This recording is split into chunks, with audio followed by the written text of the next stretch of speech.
Hey, everybody. Uh, normally I open the show with Welcome to Black Lotus Live, where we talk about all things strange and unusual. But here's the thing. I don't consider tonight's topic to be all that strange and unusual. Millions upon millions of people have reported being abducted.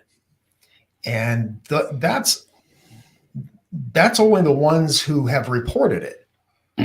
I'm of the opinion that there are a lot of people who have been abducted and don't know about it. And if they do know about it, they haven't come forward. But tonight we have with us Preston Dennett, who has written a new book, and it's called Symmetry, a True UFO Adventure.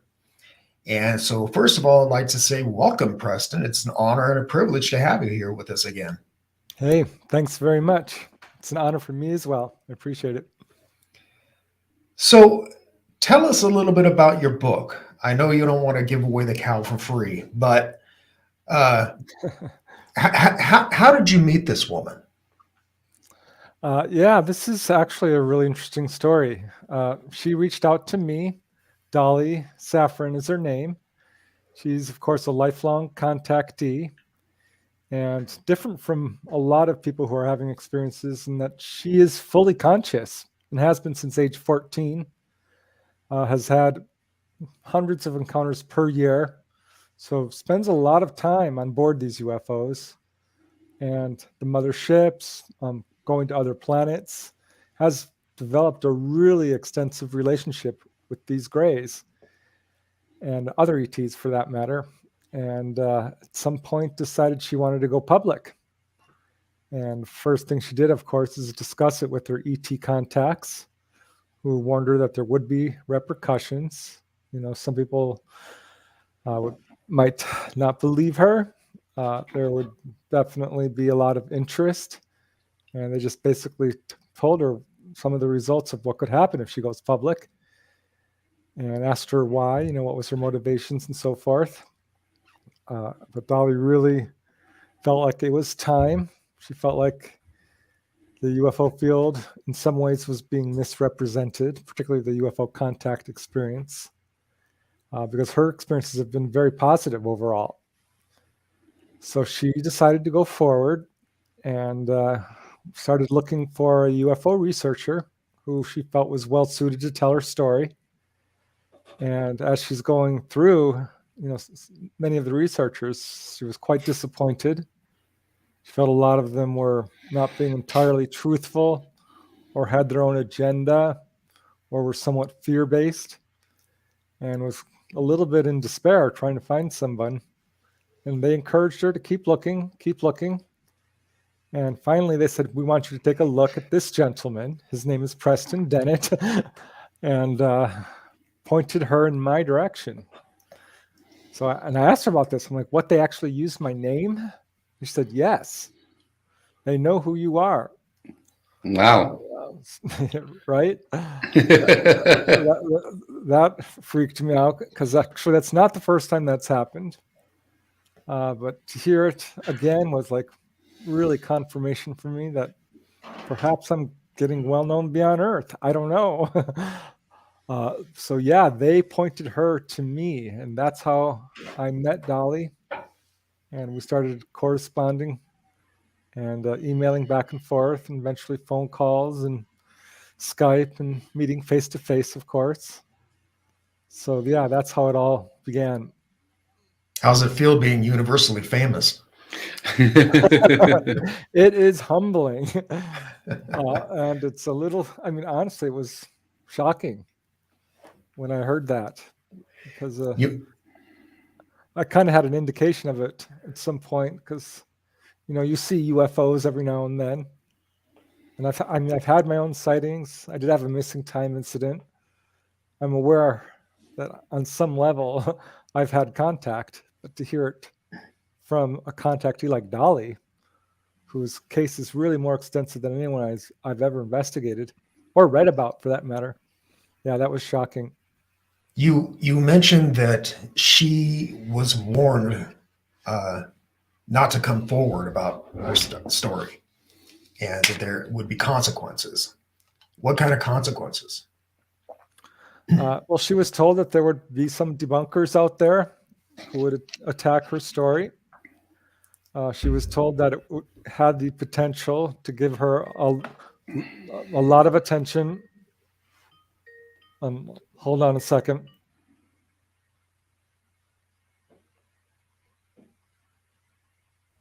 Sorry about that. No problem. Someone was calling me. Yeah, she was told it had the potential to bring a lot of attention her way, and was she prepared for that? And that was basically, they wanted to. She had been, quiet her whole life. Most of her family members do not know about her contacts. Most of her friends. So this was going to cause a huge shift in her life, and they wanted her to be prepared for that. Mm. I just wanted to mention really quickly, Diane had asked, where is Victoria? She was in a car accident. She is okay. Her car is not. But that's why she's not joining us tonight. Yeah, we wish her the best. She sent me some photos of her damage on her car. It looked kind of bad. So, but I'm just glad that she's okay. Right. So when did this start happening with Dolly? You mentioned that she's like kind of a lifelong contactee. When did it first start? Well, she contacted me in 2016, but her experiences began very early, which is true for most contactees. Her first awareness of anything unusual at all goes actually back to about 10 months of age. So Oh, wow. Yeah, very, very early.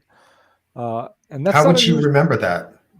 right? That was kind of my question, but she remembers it because it was quite traumatic, where she found herself floating out of her crib and up through the window. And it happened again. It started happening repeatedly. So this was something that became ingrained in her memory. She does have a near eidetic memory. And talking to a number of contactees, they've told me the same thing. Their memories begin about 1 year old or so. So that seems to be true with a lot of contactees, and is true in Dolly's case. And that was her first real memory. In fact, it so traumatized her from that point on, she began sleeping with one of her little legs stuck out through the bars of the crib, so that she would be able to prevent herself from flying out of the window. And it happened repeatedly as a very young child, age 2, 3, 4, 5. She kept disappearing from the house. And her parents would become absolutely frantic, particularly her mother. Dolly's father worked in the Army. He was an airborne ranger and was often absent from the house. So it was really just Dolly, her mother, and Dolly's little brother, who at that point wasn't even born yet. And she would be found outside in the front yard, in the backyard, in weird locations in the house, in a closet or something. One time, I think she was about 2 years old. They found her 6 miles from the house. Oh, wow. Yeah, they called the police and everything. Thought she'd been kidnapped, or they didn't know what. And they found her at a convenience store 6 miles away. She was perfectly fine, dressed only in her underwear. She had no memory of what had happened or where she'd been. And no one could explain it. They bought locks on the doors, double locks, got guard dogs, 3 or 4 of them, and nothing stopped her from disappearing. So this was creating quite a bit of havoc in the household, the Saffron household. And no matter what they did, Dolly kept disappearing. Really caused her mother all kinds of consternation. I can imagine. You mentioned that she would have no memory of what had happened. Can you share with us some of the memories that she did have? She does remember a few times being out she lived in the Florida Everglades. So as she, around age 5 and 6 and 7, she does remember seeing UFOs a few times. That's not what she called them. She didn't really have a name for them. She'd see something in the sky come swooping down towards her. And next thing she knows, she'd be waking up in her bedroom or in the living room in their house or, in the backyard. And didn't really have any memory of any contact until around age 6. Her family had just recently gone to see Mary Poppins, which was new in the theaters. And was just a couple of weeks later, Dolly's in the front yard, lying down in the grass, looking up at the sky, at the clouds, lying beneath the huge ficus tree they had. And she sees something in the sky coming down.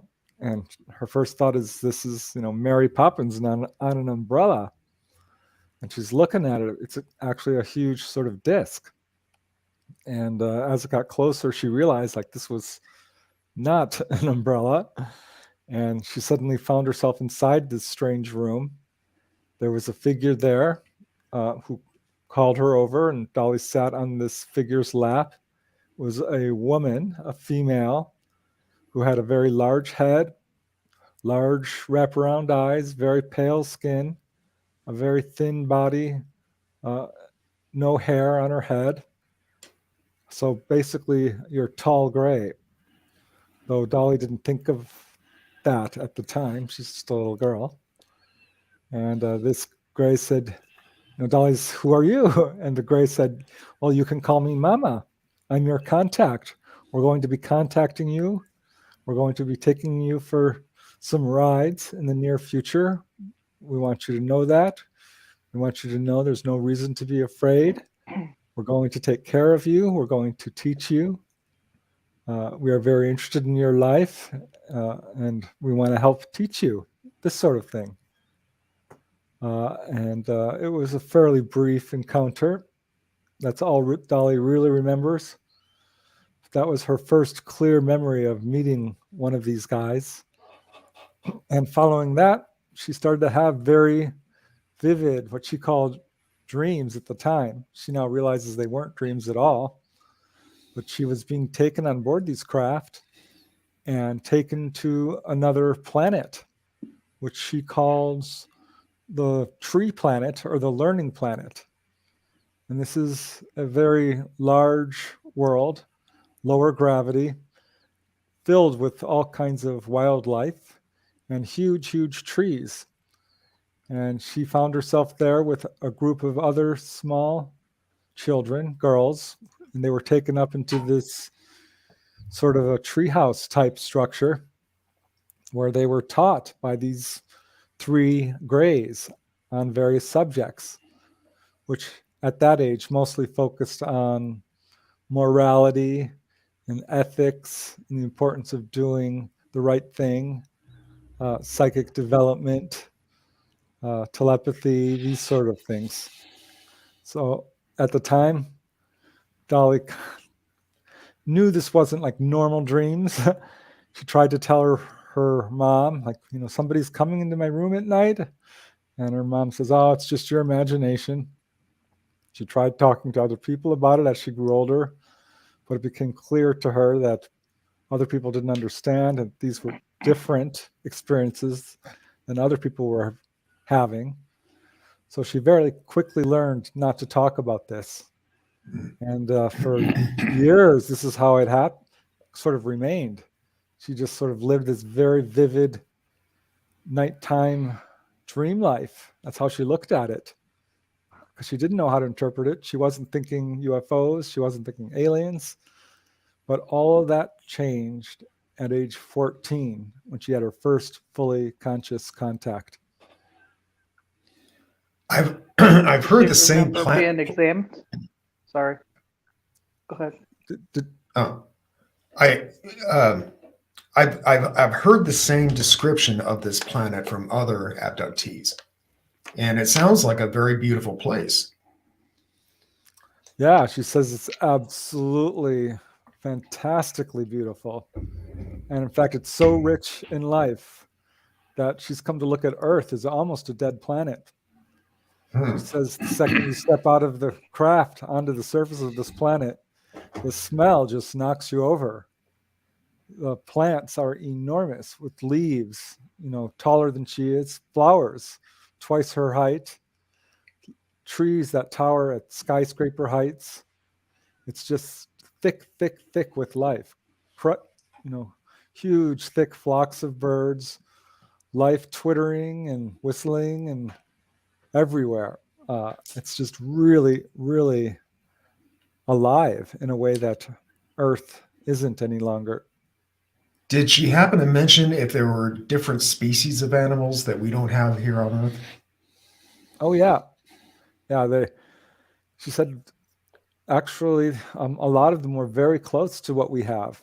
There's, pig-like creatures and cows and monkeys and birds and fish, and the trees, some are coniferous, some are more broadleafs, but some animals that absolutely have no direct comparison, which she found very difficult to describe. Other than that, they look different. I totally agree with you when you say that, because I think a lot of abductees have been taken since they were young children. I only remember the one experience that I had, and I was 22 at the time. But that's not to say that I don't have other memories of other things. You mentioned that she saw a disc in the sky. I remember having an experience with my mother once, and we were walking past a cow pasture, and there was a disc in the sky. And I said, "Mom, what's that?" And she says, "Never mind, let's go." And she grabbed my hand. We briskly walked away. So whether something happened at that time or not, I don't know. I just remember seeing the craft. Yeah. You had mentioned before that it was a female that was talking to Dolly at first. Is there a tattoo room wants to know if there's a different versions between, differences physically between the male and the female gray aliens? Yeah, absolutely. It's very much the same differences that we have here, though perhaps more subtle. The females are wider hips. They have the same anatomical differences that we have. In fact, Dolly goes into quite a bit of detail in the book. They are largely comparable to humans. So really, there's not a whole lot of difference, though. Yeah, it is more subtle with the grays in particular, and that would be the tall grays or the medium-sized grays mostly. But there are also what Dolly calls short grays or AI, sort of artificial intelligence or biological androids, perhaps. And these, while they are autonomous beings, can be sort of indwelt by other grays as well, sort of like an avatar, so to speak. But when not, indwelt, they are autonomous, but they're not emotional. They're not born. They don't die. They are artificial constructions. And these would be the ones who usually come down and scoop people up into the craft. So when people say, "Oh, these grays are not emotional," well, yeah, that's true. Those are the smaller AI grays who are technically not living beings as we would think of them. But there are a wide variation. They have the same sort of variations we have among different humans. So some grays will have wide set eyes or close set. Some are more, taller, or might have bigger heads or smaller heads, or noses, and so forth. And some are hybrids, so will look very much human, and you can tell that they're male or female. Some do have hair, most don't. Dolly says the dark eyes are really not dark at all. those are essentially contact lenses that they wear because their eyes are very sensitive. And when you go on board a craft, often they will remove them. And that is something I have heard from many contactees who will describe these beings as having really blue eyes most often, which is what Dolly says as well. Yeah, the AI factor, that was my experience. While I was on board the ship and lying there, there was I can only call it a catwalk. And there was a tall, very slender gray there. When I say tall, I mean like 7, maybe even 8 feet tall. But the extraterrestrials that were around me were all small, and they didn't seem to have any. That tall gray seemed to be in control of the entire situation. And the other ones, like I said, they were non-emotional. I thought of them as biological drones. Yeah, yep, and that's exactly what Dolly learned pretty early on. And in fact, she's seen them stored in a room by the hundreds. They will, after they're done using them, march them off into one of these little chambers that they have on the craft, depending on the size of the craft. It can be, a group of 20 of them or hundreds. And they're all sort of stored, standing up with their arms hooked together and switched off. Whitley Strieber talked about this. He saw them stacked like cordwood. And so, yes, they can be turned on and off whenever they are needed. One time, Dolly was on board the craft, and they were flying around when they had to come in for a pretty hard, I won't call it a complete emergency landing, but the magnetic fields had fluctuated pretty wildly. So they came in for a hard landing. And they sent out the little AI grays to inspect the ship, because that's what they will usually do. They don't want to risk anyone's life if they don't have to, or anyone's safety. And they sent out the AI grays who were basically inspecting the ship, and then everyone else started coming out. And one of these little AI grays, for whatever reason, reached out and touched the side of the craft, which was still superheated. And you don't do this. And why it did that, Dolly's not sure. She was maybe 14 years old when this happened, 15. And its hand got burned right off. Oh, wow. And it quickly kind of just stood there dumbly. And they ushered it back inside and switched it off. Thank you. So that's when she learned, like, oh, these are not even alive as we would think of it. Like Dolly, our panelist, Kimberly O'Connor, has been a lifelong abductee. She's been taken throughout her life. Kim, you want to talk about that a little bit? Yeah, Preston, I have said before that I think that we're kind of conditioned at a very, very young age, basically in infancy, to acknowledge and recognize them so that we're not so fearful because of the constant contact that we have. And yeah, at a very young age, I had seen like a robot type being at 3 or 4. And I believe that it's a family generational issue.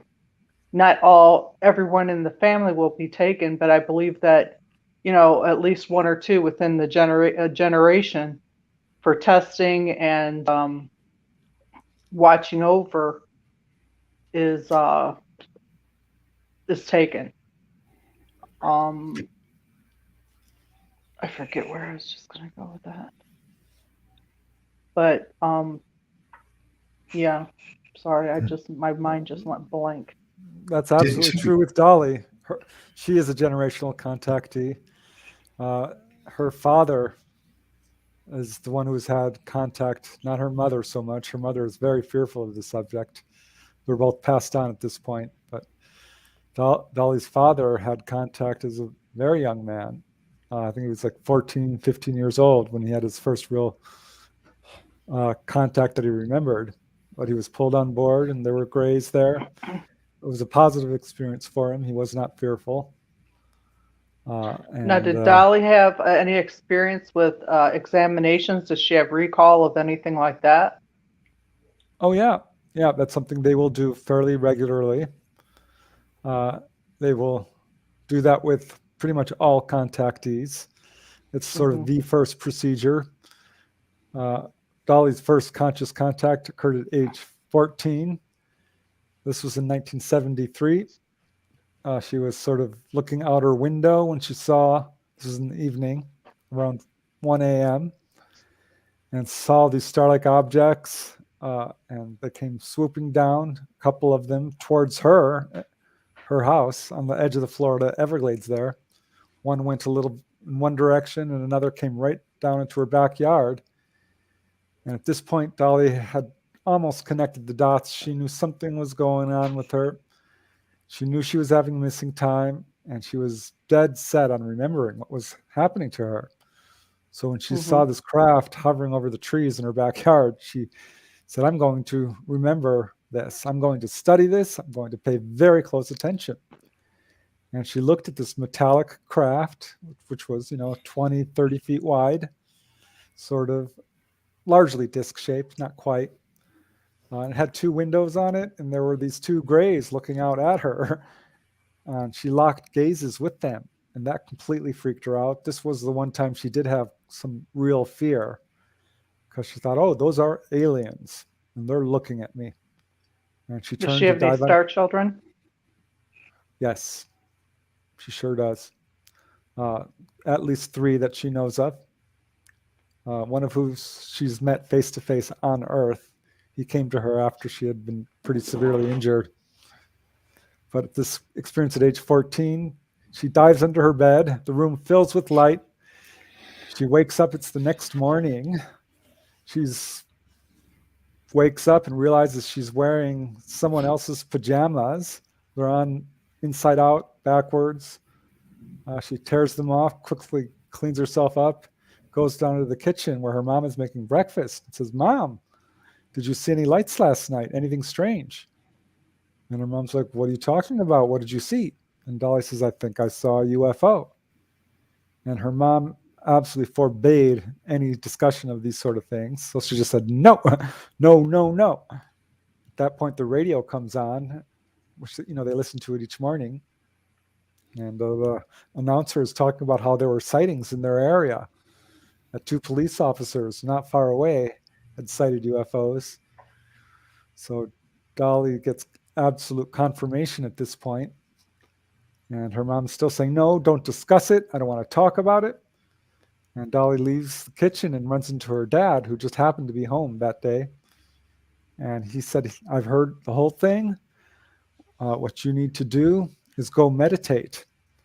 It was clear to Dolly in hindsight that her father realized what had happened to her and wanted her to remember as well. And so Dolly did meditate. And long story short, she was able to bring her memories back of being taken on board. And she recalled the Greys showing up in her bedroom. They pulled her on board with this beam of light.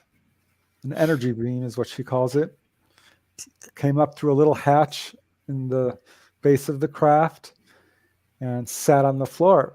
And there was the tall gray Mama, shorter AI Greys. And Mama started comforting her, saying, you remember me, right? I'm Mama, do you remember? And Dolly did. She was still quite, emotionally upset to the point where she actually did throw up. But they took her into a decontamination room, and they did lay her, or put her on a chair rather, and physically examined her. And the ship itself started to talk to her. And because the ship is an AI as well, it's alive. The ship itself is indwelt by a higher dimensional entity who she calls Talata. That's not his full name, but it's sort of a nickname she gave to him because she can't pronounce the full name. And he started introducing himself. He says, I'm here too. You remember me? You're going to be all right. There's no need to fear. You remember this. You've done this before. So they basically calmed her down, and Dolly was able to gather her wits. And they basically had a long conversation with her and told her, do you want to work with us? Are you ready? Do you really want to remember fully consciously? Because if you do, we can assist you with that. And she said, yes, I do want to remember. And they started giving her options of how they wanted to teach her and work with her, and asked her what areas of interest she had. What did she want to do with them? And she, after listening to all the options, she chose piloting the craft, learning how to fly the UFOs. And they said, yes, we would love to teach you how to do that. And that began her fully conscious contacts. But yeah, she's physically examined multiple times a year. And when she agreed to become a pilot, she had a very long examination where they tested her reflexes. And some of these examinations have been quite thorough. She's had the anal probes in all her orifices, a brain scan type thing. She says that was the only time she felt any real discomfort. But otherwise, she's gotten used to it, and just considers it your average checkup, like when you go to the doctor. Interesting. So I've got a question about memory.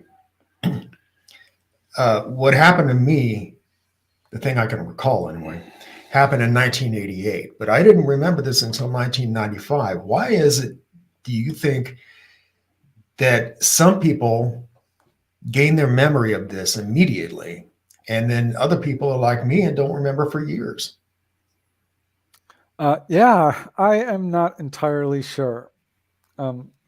Initially, and I'm still in some ways feel this way, I feel like the ETs will impose a memory block on people for whatever reason, perhaps for their own welfare, because they don't want to disrupt a person's life, or for their own reasons to sort of cover the tracks or whatever. Dolly says, no, that's not really the case.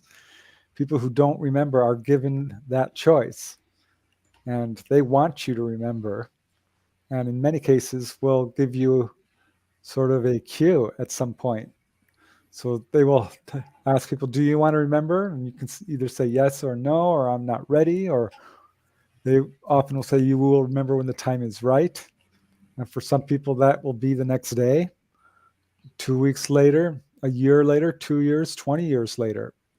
So there's quite a bit of variation there, which might be geared towards the individual. Dolly is a very outgoing, spunky, feisty, go for it kind of person. I mean, she, as a little girl, was into everything. She, never took no for an answer, and was the first to run towards danger. She's broken many bones in her body just climbing trees and cliffs and going on her bike, and she was stung all over her body by hornets. She was struck by lightning. She's been bit by a rattlesnake. I mean, she is just out there grabbing every opportunity, grabbing life by the throat, and doing everything. I think that's part of the reason why she is not fearful. Part of the reason why she remembers this stuff so well. It's because that's just her personality. She's very feisty. And yeah, it's hard to say, but according to Dolly, it's each person's choice. No one is taken against their will, according to her. They have agreed to this. And that is her interpretation. This is what the Greys have told her. A lot of people do have a very strong fear reaction. She says that's actually more normal than not, because she's often on board when other people are taken on board and physically examined. And more often than not, people will become extremely fearful. And when that happens, the grays will allow you not to remember so as not to cause you any psychological trauma, because they don't want to scare people. It's the first thing out of their mouths is, don't be afraid, we won't hurt you. And when people are very afraid, they don't want to cause that kind of fear in people. And so they will suppress people's memory, not erase, but sort of place a screen memory over it and allow a person to remember in their own time.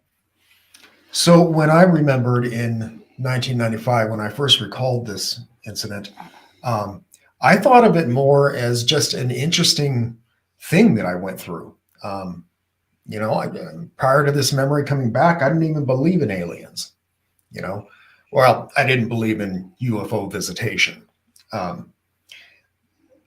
So I just thought of it as something relatively interesting that happened in my life. And it was triggered by a photo that I saw of a big black triangle. But then about 2 years ago, Ralph and my wife and I were watching this movie called Fourth Kind. The Fourth Kind. And that triggered a memory that I didn't have before of being on the table and being examined. And it was truly frightening for me. And I mean, I've ended up with PTSD because of it. I'm constantly having nightmares about this, and but so that's what I'm interested in is why is it that memory was triggered at that time, and it has affected my life. Yeah, it's hard to say. I've heard this sort of thing many times. PTSD is not uncommon. Nightmares, people having a lot of difficulty sleeping, insomnia, having to sleep with lights on, putting multiple locks on their doors. I can't tell you, I've had kids tell me how they had Muppet nightmares. The Muppets have those big staring eyes, or all kinds of triggers. Those Wayfied Children, the paintings by Margaret Keane, I believe was her name. That was another thing that would set some people off, or seeing a bald mannequin. It could be anything. The word UFO, a plane flying in the sky. Anything that triggers. Yeah. One guy, he had his recall as a full-on adult when he broke his wisdom tooth. And that caused him to remember being taken on board as a kid when he had the ETs sort of putting an implant under his tooth. Mm. So it can be anything, and it's hard to say, if this is purposeful or not, or if it's just triggered at random. But absolutely, there are what I would call cues or triggers, which will bring back memories. I myself had an encounter in 1992, July, which I thought I would never forget. But how it happened was I was driving home from my brother's house, my sister-in-law's, and I'd really just left their house late one evening. We were talking about UFOs late into the night, and it was around midnight, and I was about 3 minutes away from their house, and coming around a hairpin corner on a very small side street in Woodland Hills here in Southern California. And I thought I saw a bird swooping towards my car.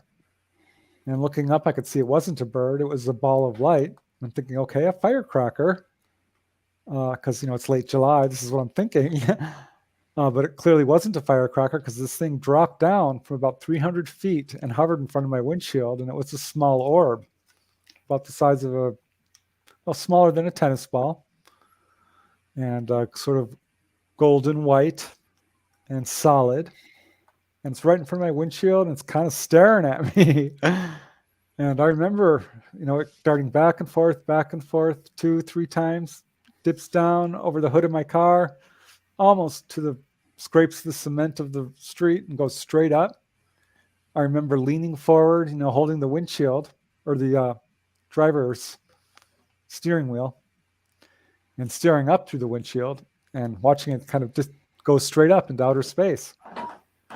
And that is all I remember. And I would always tell people, oh, that's my sighting.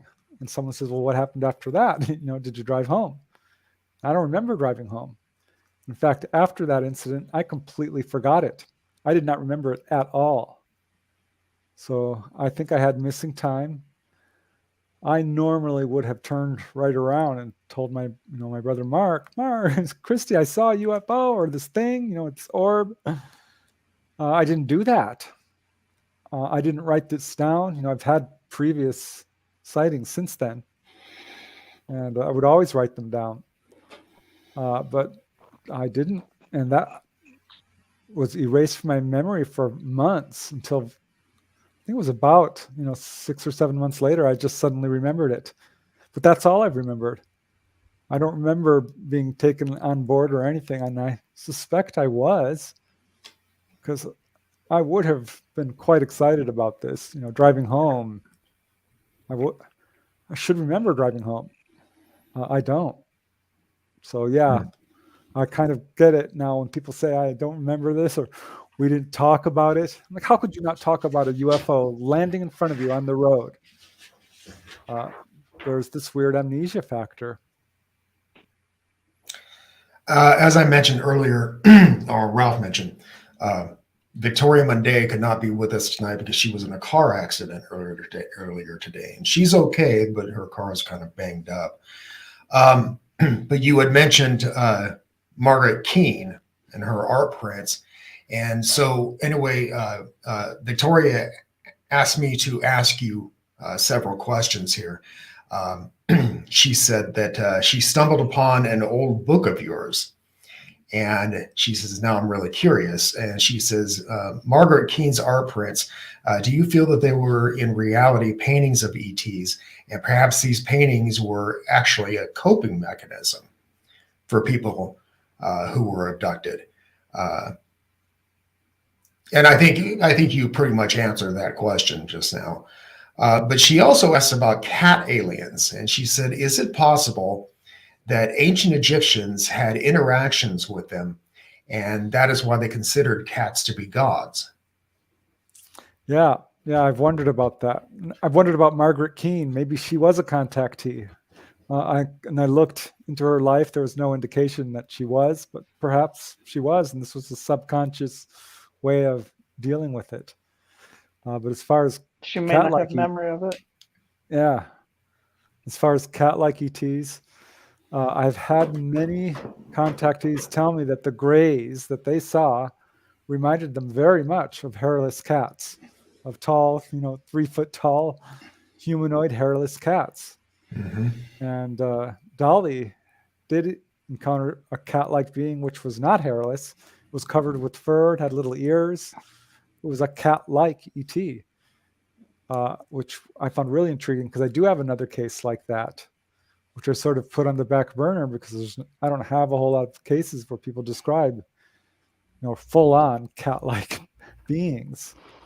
But yeah, I'm wondering if there is a connection there because Dolly has described seeing dog-like beings as well, like Ra, which are featured prominently in Egyptian, carvings and hieroglyphs and so forth. And the way she described aren't there cat-like ones like larynx? Like a larynx? Yeah, not the cat. I mean, not like the bobcat or whatever, but like the alien beings, the larynx, I believe it's called. I might be mispronouncing. Oh, the larynx. Yeah, larynx. Yeah, it could very well be. I think it's quite possible the ancient Egyptians were in contact with ETs.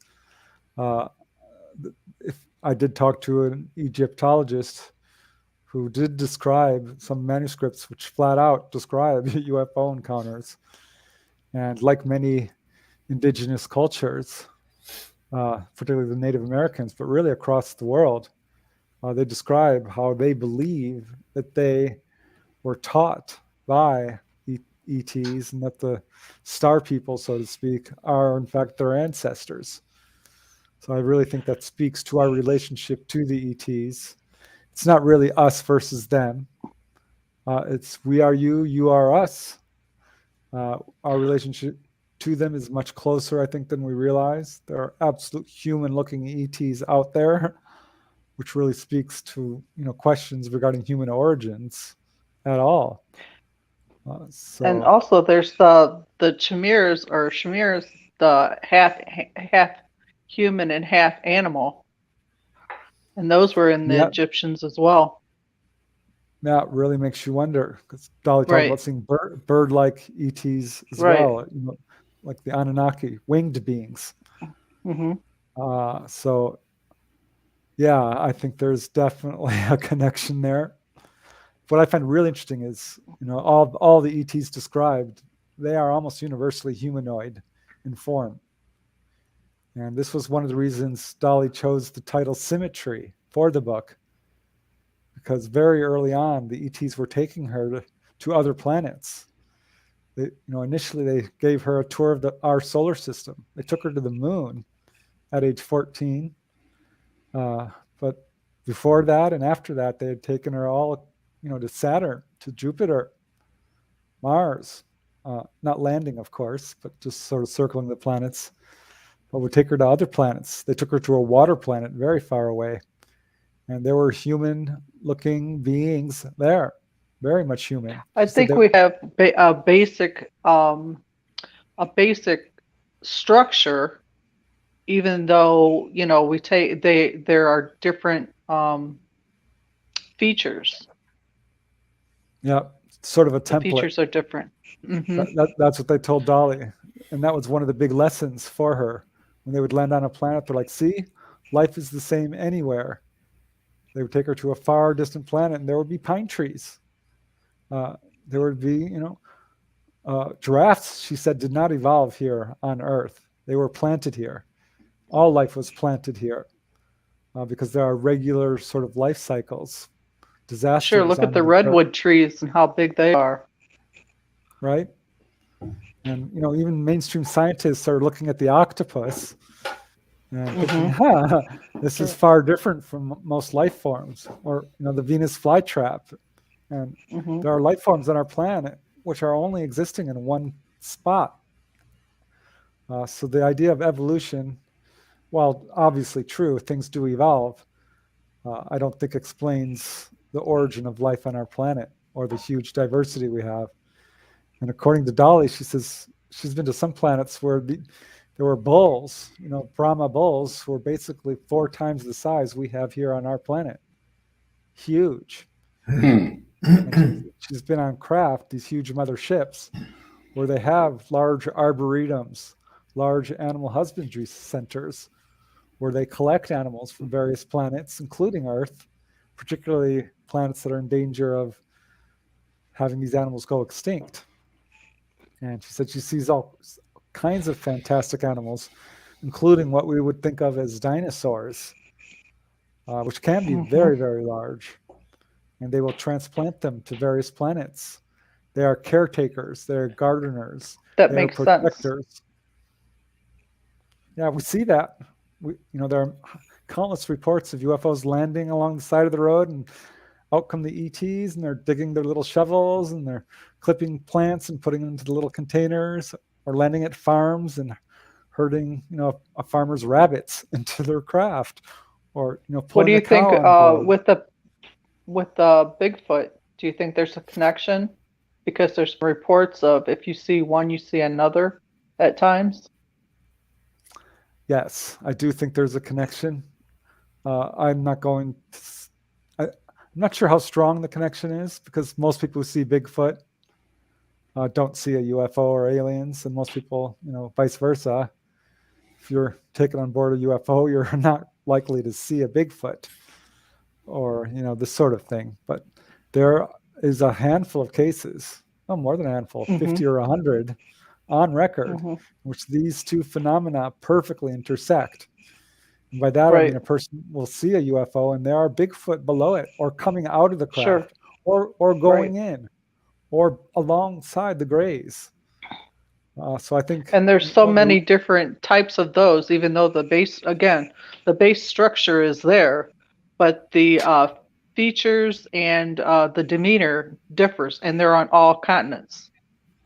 exactly. I was not initially a Bigfoot researcher, but ran into my own UFO Bigfoot case here in Canyon Country and outside the LA National Forest. And so I kind of had to start looking into it. And Oh, wow. yeah, realize there is a connection there for sure. I think that many of these, what we would call Bigfoot, are sentient. They're intelligent. They're spiritually advanced. They've been around for a very long time. We're not alone on this planet. We're not the only intelligent species here. There are dolphins, there are Bigfoot. So one of the other questions that Victoria had asked is about human levitation. She says, ask about the chapter, The Floating State, when children fly. Is this a phenomenon unique to abductions of children? No, it sure isn't. Very early on in my research, when I started investigating UFOs, I realized it was connected to the paranormal because many of the people I'd interviewed had perhaps a near-death experience, lived in a haunted house, were seeing ghosts, had out-of-body experiences, past life recall, precognition. One lady, a very close family friend of ours, I asked her, have you had any unusual experiences? Turns out she is a contactee. And she says, as a little girl, she had spontaneously levitated. And I'm like, Mary, you're kidding. She says, no. I was running down this hallway, and next thing I know, I flew down the entire length of the hallway, turned the corridor. This is in a building at the doctor's office. And flew to the end of the hallway and landed on her feet. And I'm like, are you sure? She says, Preston, I tried to repeat it. I never could. So I started asking everyone, and I found another family friend who had experienced levitation. She said she would often fly down the stairs or up the stairs. And this prompted me to do research into levitation, because I'd certainly heard of Saint Teresa of Avila, a middle-aged nun who had reported flights, and Saint Joseph of Cupertino, a monk known as the Flying Friar of Europe, who had well over 100 recorded levitations, ended up writing a book called Human Levitation and studied it intensely. Human levitation is real. It's in all cultures. Cases stretch back thousands of years. There's hundreds of documented cases. It's been proven in a laboratory setting.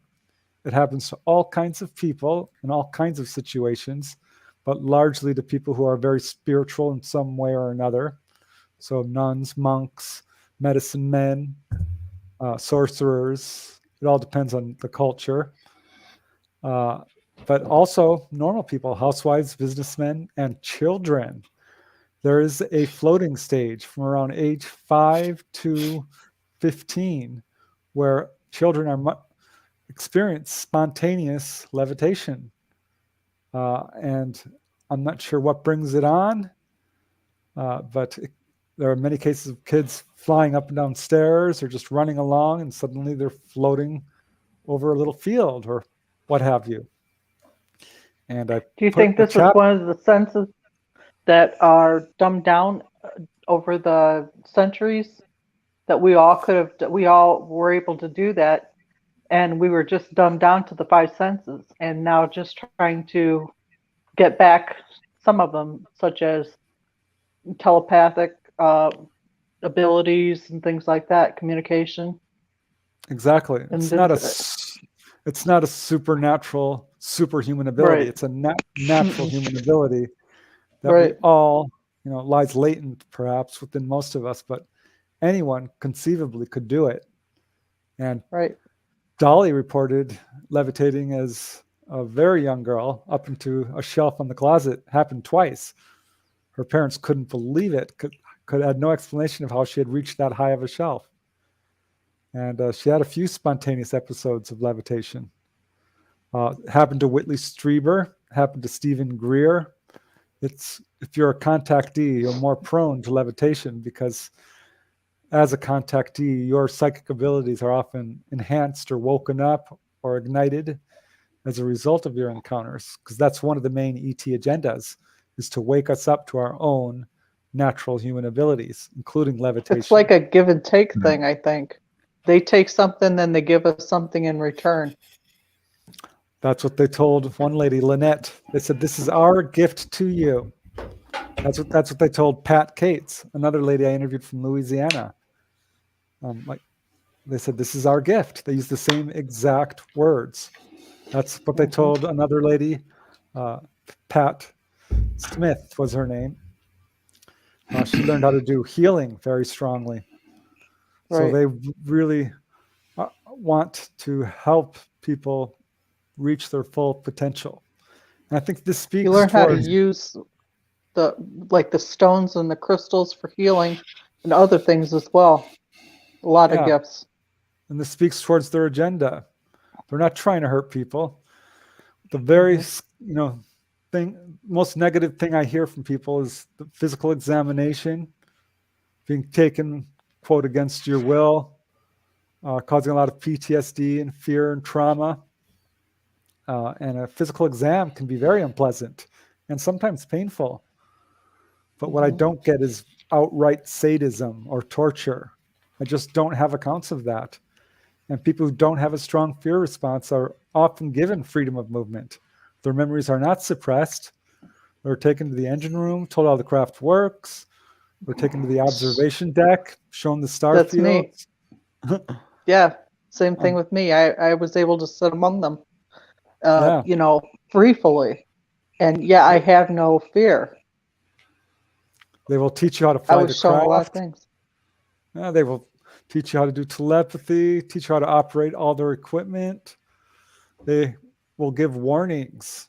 This is a very common message. They're very concerned how we're treating each other, our planet, Right. our use of nuclear power, weaponry, materials. So I think this speaks towards their agenda. They're not here to eat us. They're not here to take over. One lady I interviewed, They would have done that by now. Yeah, she asked them flat out, "Are you here to take over our planet?" And they said, "No, we have zero interest in your planet. It's far too crowded. You've really polluted your planet. You guys are very emotional. You're fixated on the negative. We have no interest in that. It's very uncomfortable for us to be around you at times." I blame the media for our views, our fearful views about aliens. I think it started back in the 50s, probably prior to that with comic books, but the aliens are here to take over our world and make us slaves and that kind of thing. And it hasn't stopped. I mean, look at, this isn't a modern movie, but it's, Independence Day is another good example, Yeah. And so, I really blame the media for that. I suspect that's intentional. I suspect that there's a concerted, carefully orchestrated alien threat narrative being put forth by the government controllers, the people who have their hands on this hardware and the alien bodies and have been studying this intently and are putting forth an alien threat narrative for their own ends, which it's not warranted. I'm not going to say they're all our friends. I know people who have very traumatic contact. It's not always fun and games. But my research, and I think this is borne out by the many major researchers, I would point to Barbara Lamb, I would point to Dolores Cannon, John Mack, Edith Fiore, who have said pretty much the same thing. Their main goal is to help, to guide, to teach, to heal. They think of us as their children, as their brothers, their sisters. And that's another thing. A lot of contactees get this message. You are us, we are you. We are one. We are all one. So I don't think we have anything to fear from these guys. I think ultimately it's good news. Yes, there's an alien threat to the people who are covering it up. a threat to their jobs, to their, Right. attempts to enslave the human race. Sure, because you can't control the masses without fear. Precisely. Yeah. And it's really disingenuous because they know it's real. And they're saying, it's not real. Yeah. Yes, Right. they know it is. They know it. Wild Trees, you've been pretty quiet. You want to weigh in on this?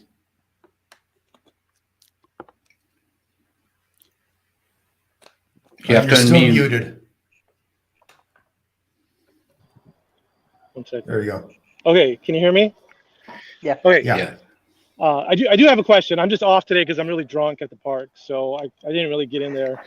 But I do have a question. Preston, first of all, you're a great investigator. I'm glad you're part of the community. You're so entertaining to listen to. I want to get your input on an idea. So this is a hypothesis put forward by Dr. Jack Valet in Passport to Magonia. I'm going to paraphrase it and give my spin, but then I want to get your interpretation. So there's this hypothesis that says that modern UFOs, grays, abductions, they closely mirror fairy abductions in a lot of elements. But the fairies were thought to look like humans. They were thought to live underground, but they did abduct us. They did hybridize with us. They did disappear and reappear. They did come in our bedrooms. So with these similarities, my question to you is, have you considered the fact that, these phenomena are real, they are physical, but they're somewhat deceptive in how they present themselves? In other words, the fairies are the same as the grays. It's the same underlying intelligence.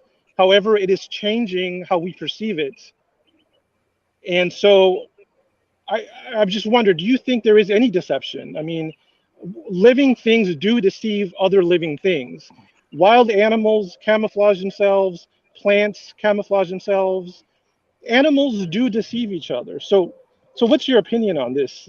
Do you think there could be some deception? It doesn't have to be bad, but what do you think about this idea?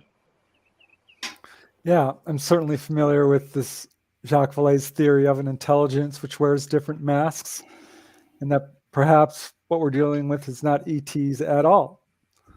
And I don't subscribe to this theory by and large. I think a lot of stuff does get thrown under the UFO umbrella, and it's not all ET, because there can be trickster spirits.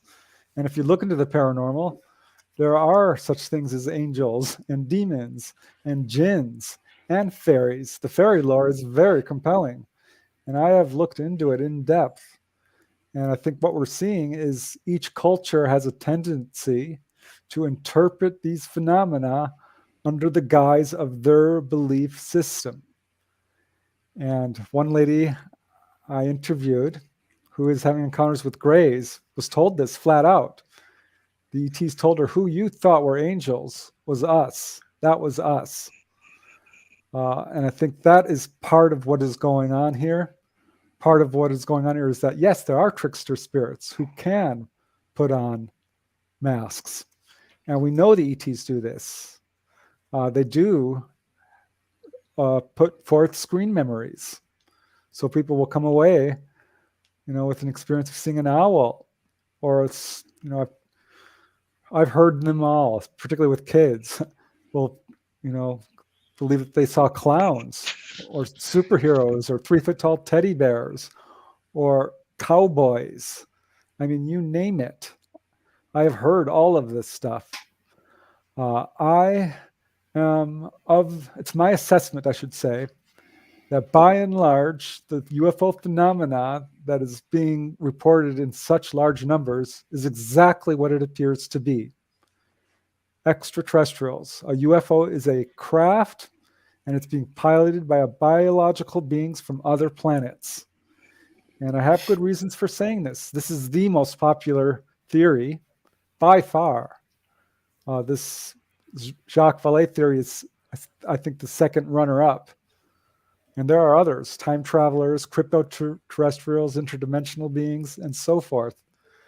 But if you look at the totality of the evidence, and by that I mean the multiple eyewitness testimony of these large fleets of craft in very large numbers sometimes, which are metallic in many cases and do have heat signatures and do have portholes and do appear on radar and do land and leave landing traces and are quite heavy.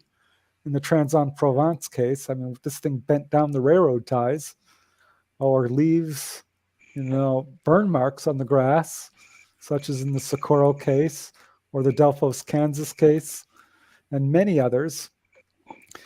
And it was, of course, photographed, releasing angel hair, that spiderwebs-like substance, affects electromagnetic instruments. People who are being taken on board are not in their homes. This is a physical phenomenon, whatever it is. It is physically taking people on board. We know this because they are disappeared. It's not psychological. People are returning with injuries, scoop marks, healings, implants. These implants have been removed, and they are very compelling evidence, some of which clearly represent a technology releasing electromagnetic signal. And furthermore, there's the crash retrieval phenomena and reverse engineering. And there's very compelling evidence for that. And although it's not available in the public arena in terms of, we can go see the bodies, we have enough whistleblower accounts to, I think, safely conclude this is actually happening. And if that's true, well, all bets are off. We know what this is. It's aliens, their craft, their bodies. If all you have to do is go out and look at the stars and see that aliens as a concept is an inescapable, logical, almost, very hard to walk away from theory. Because if this is a phenomena that is basically anthropocentric and is there to alter our belief system, that makes very little sense. What's the mechanism behind it? Why is it only manifesting as UFOs? And where do you draw the line? Like, what about trees and rocks and flowers and everything? Are they there to influence our belief system? Why just this UFO phenomena? It doesn't make sense. And where would that leave us as the only intelligent beings in the entire universe? Are we the center of the universe? No. Those theories have never panned out, historically speaking. So while I think that there probably is some element of truth to some of these accounts, because they can get very bizarre, very high strangeness, and do have a trickster element to them, I think by and large, what we're dealing with are extraterrestrials in the classic sense. And cases like Dolly's absolutely reflects that. She has had very long, lengthy experiences on board these craft. They are extraterrestrials. They are beings like us, more like us than different. This is my assessment. Not all researchers feel this way, but I think by far most do. So I've got one more question for you before we get out of here. As of today, April 7th, 2022, evidently the Pentagon has dropped over 1,500 pages about their secret UFO program. What do you think about that? It's long past due, and I don't trust them even now. Right. They still have refused to admit that Roswell happened, or to release, the tape from astronaut Gordon Cooper, who actually developed film of a UFO landing at Edwards Air Force Base, or talk about the Phoenix Lights, or the many, many cases that have been going on for decades. I am encouraged that they are taking steps towards disclosure. But I think they're doing it kicking and screaming because they have to, because if they don't, they're going to lose all control over the narrative, which is the last thing they want to do. So we'll see what kind of information that they reveal. But their record on this is so dismal. It's heinous. They've lied for so very long that I don't think it's useful to look to them for answers. They're not going That's to what be I've always said forthcoming. too. Right. It's a shame disclosure will happen. It's inevitable. You can't hide the truth, not forever. It's like trying to hide the sky. It can't be done. There are a lot of many people of in us the know. UFO community that are saying disclosure isn't necessarily going to come from the government. It's going to come from us, the people who have experienced this stuff. Precisely. But the problem with that is that people en masse won't believe the UFO community. I think they would believe the government if the government came out and said, yes, we've been working with the aliens, we know about them, that, this and that. I think they would believe that after, but they certainly wouldn't believe it from people in the UFO community who are commonly known as nuts. Well, that used to be that way, not so much anymore. Most people do believe in UFOs, according to Gallup polls. Most do. About 10% of people have had an encounter. 5 to 10% are admitting it, at least. We are at a turning point here. I think disclosure will come one way or another. It might not be from the U.S. government. I don't think it will. Could be from another government. But like you said, I think it will come from the people. There will be, or the ETs will just, if the Phoenix Lights were to happen today, now when everyone has a cell phone, we're done. It's game over. Yeah, and I think that has a very strong potential of happening, because that has been what the ETs are doing. A very vigorous, very carefully orchestrated publicity campaign of showing themselves individually to small groups and occasionally to large groups. I wrote a book, Schoolyard UFO Encounters. They're showing themselves to school children, over drive-in movie theaters, over small towns like Whiteville, Virginia, or Gulf Breeze, or Topanga Canyon. They do put forth waves of sightings every now and then in what is clearly a display. The day is coming. It's not going to be a mystery anymore. We've not been alone. We've never been alone. That's what I've always said too.